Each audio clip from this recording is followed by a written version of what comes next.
This is so boring. There should be something happening back here. Why am I recording my videos against a blank wall?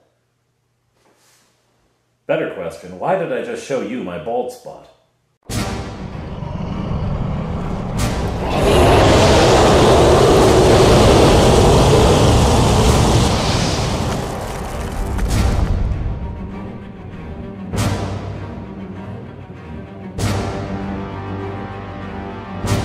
Hello, I'm Father Aaron, and welcome back to The Dungeon Minister. Today we're going to do something a little different. Today we're going to do arts and crafts, kids, so I hope you brought your pencils and your crayons and your glue stick. Today we're going to make a dice tower. Now, time for a confession. Vocational hazard. Time for a confession. Dice towers aren't old school. There were no dice towers around when I was playing, or if there were, I didn't know anyone who had one. It seems to be a recent invention. So why did I make it? If I'm playing old school, why am I making a dice tower? Well, here's the thing. I play with my boys, right? And they're 11, 9, and 6 years old. I don't know if you've ever been around when a 6-year-old is rolling dice. They go everywhere.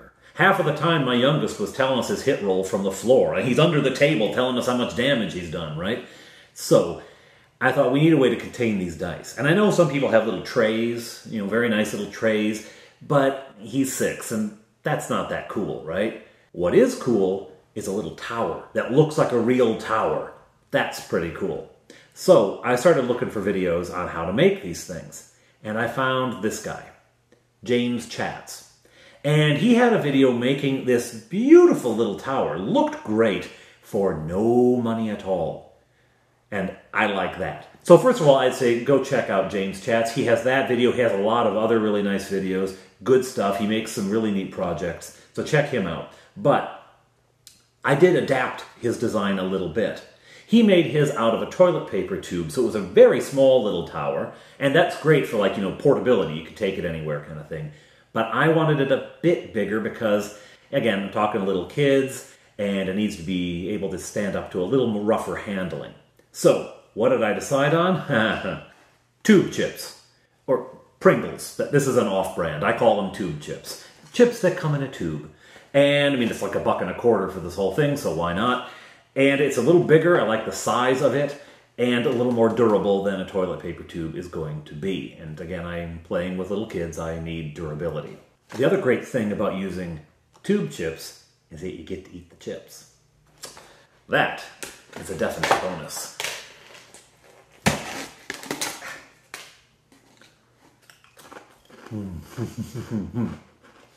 I love tube chips.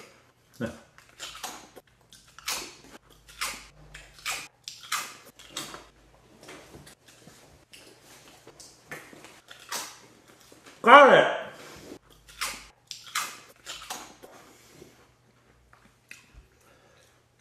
A lot of chips.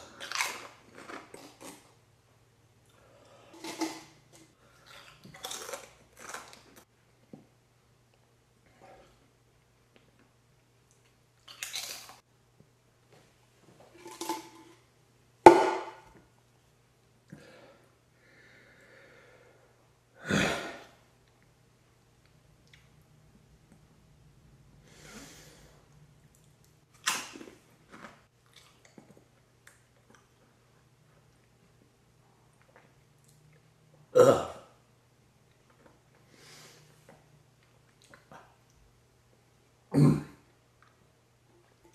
Okay.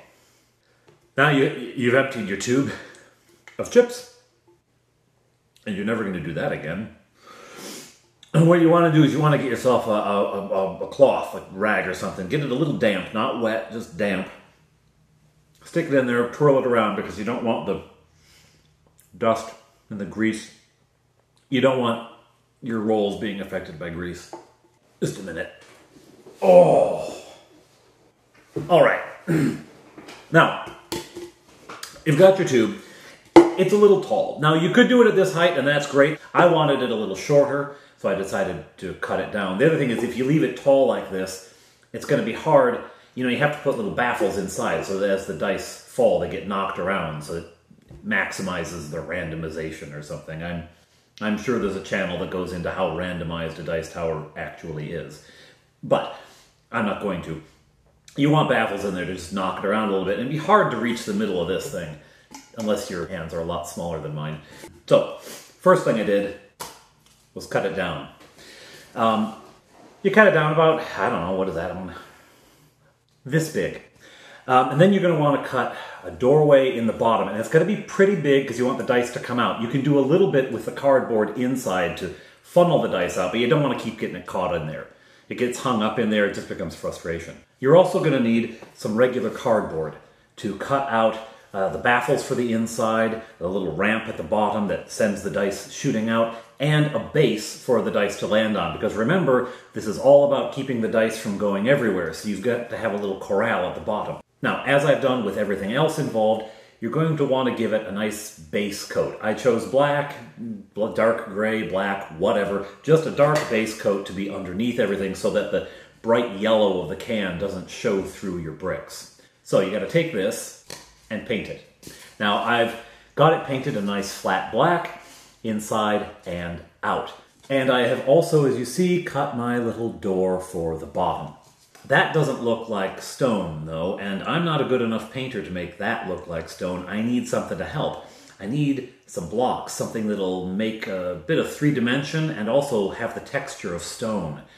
Egg cartons! Egg cartons are brilliant. Now, the outside is kind of smooth, but the inside is all textured, kind of bumpy. Looks a lot like stone already. This was James Chat's great idea. It takes the paint brilliantly. Looks just like stone when you're done. So, you want to take this. I used a paper cutter at work. You want to take these and cut them into strips. Then you take the strips and, of course, one by one, snip, snip, snip, snip, snip, and you get a bunch of bricks. Do you want to watch me cut all these bricks up? Because I'm telling you, it's going to take a while.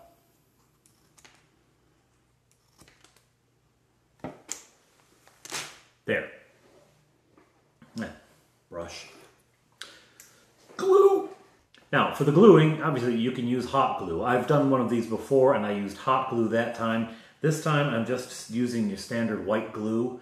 One of the things I'd advise using white glue is pre-bend your bricks a little because they're going to want to spring back straight. And if you pre-bend them a little bit, just get a little bit of a curve in there before you go sticking them on. They'll hold on to your tower a lot better because the white glue doesn't have as much grab, obviously, as hot glue does. Let's get her done. Put that first brick on. All right. If you want to watch me glue bricks to a can for like an hour, that's up to you. That was a hint. You should probably go do something else for a little while, like go outside and play.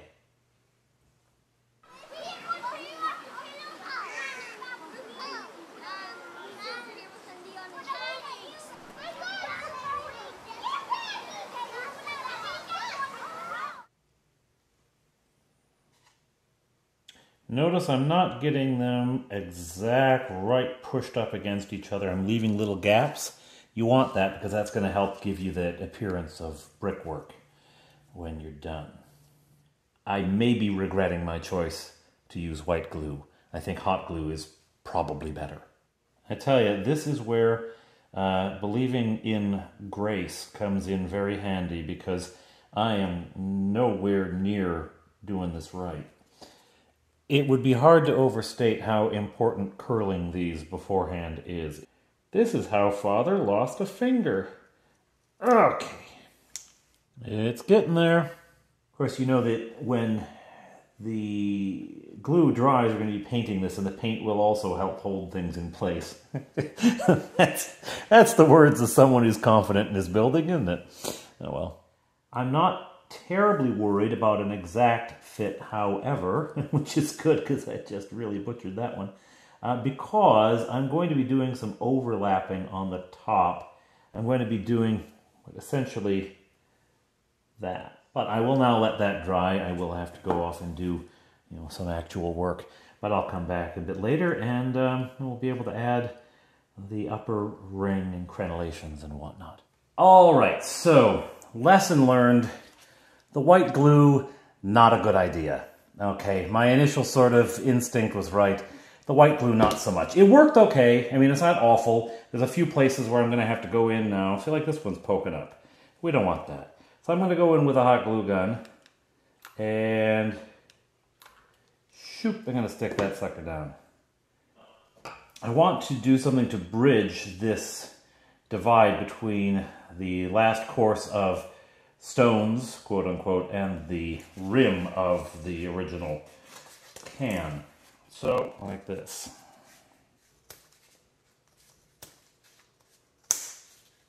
I'm going to do a little bead of the hot glue on both sides. I'm going to clamp that on, like so. The next one, okay, it's going to go here. It's going to ride high. Now, you may be wondering, well, what about the edges? They're going to be open. I'll get there in a moment. That didn't solidify yet. And around and around and around we go. Hot! Well, tell me I'm going to have enough cardboard for this. Yeah, I will.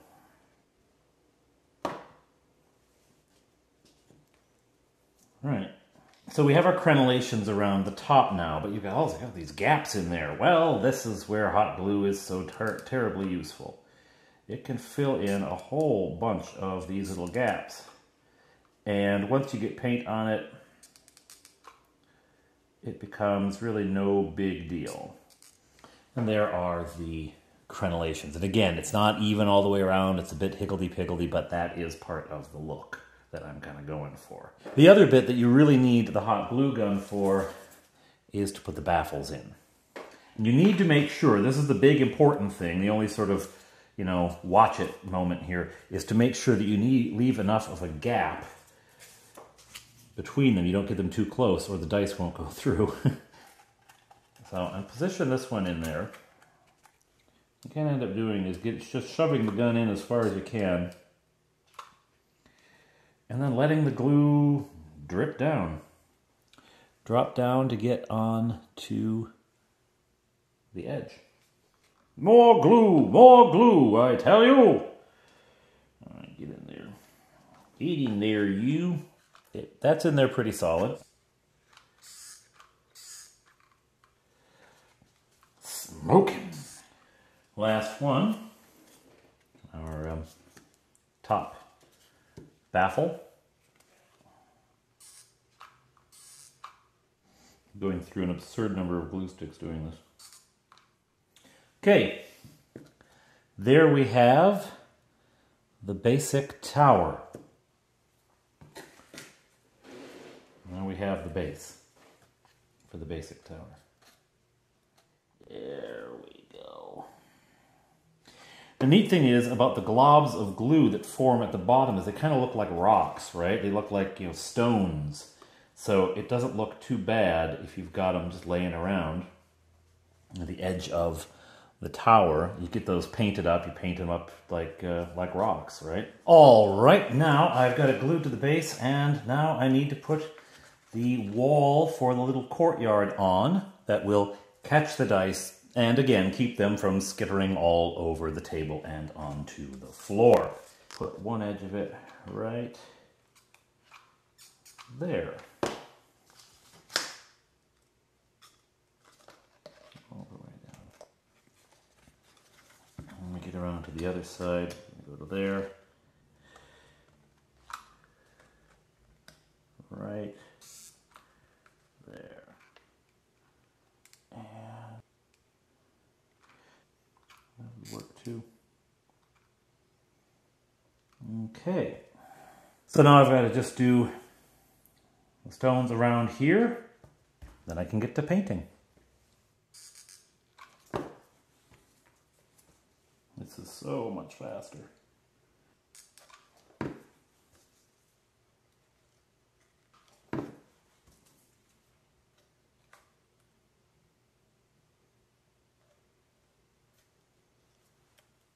So, we've got the build done, and here is the constructed tower, and all it needs now is some paint. All right, so I've gotten it painted. I didn't figure you needed to watch me paint something flat black. That wouldn't be at all interesting. So I have gotten it painted off screen, and now it's time to do the interesting part.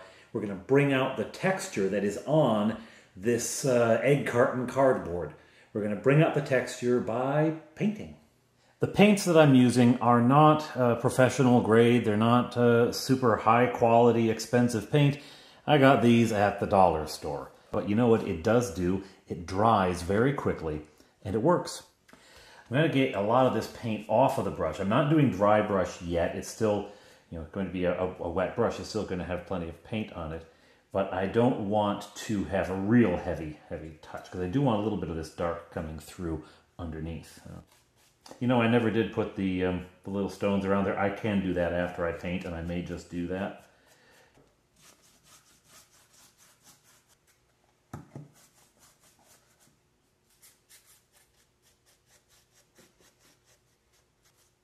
It very quickly starts to look really good.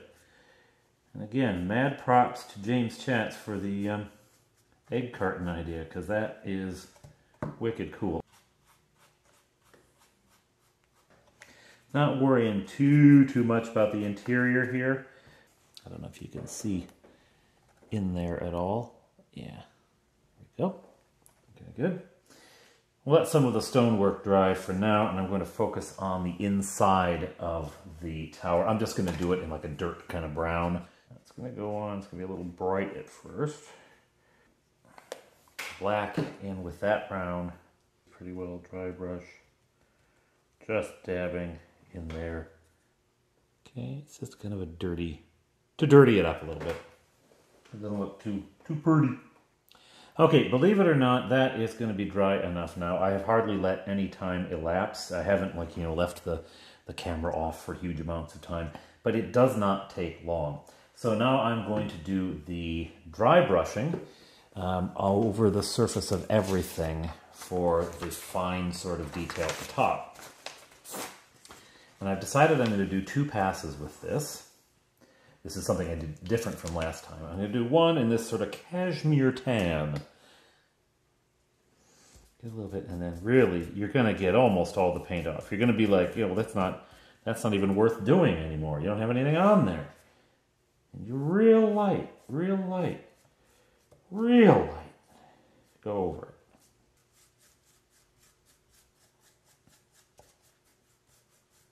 Notice I'm not even going back to the original. I'm just going back over to this page where I removed a lot of the paint. I'm just not even going to the main pot of paint yet.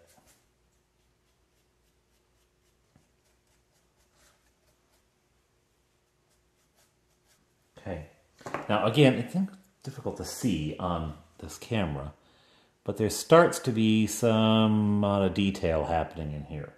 Just some little light bits that pick up. So now, I'm going to do white. And again, I get most of it off of the brush to the point where you think, what are you even doing? But then you go and you do it, and you go, oh, that's what I'm doing.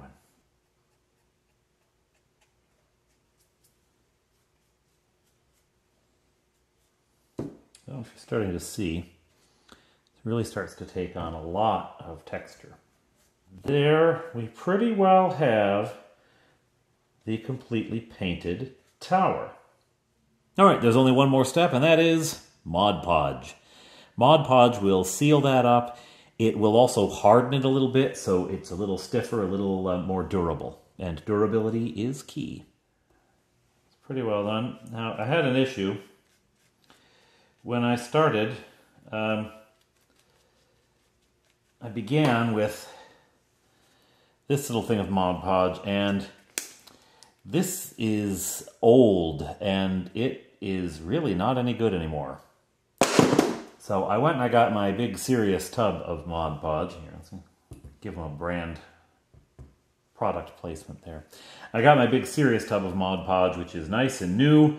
So this is what Mod Podge is supposed to look while it's drying. This is what old Mod Podge looks like, and I don't know if it'll ever dry. I mean, I know it'll dry, but I don't know if it'll ever clear up. Yeesh. All right, now we wait. And here we are, the completed Dicey Tower.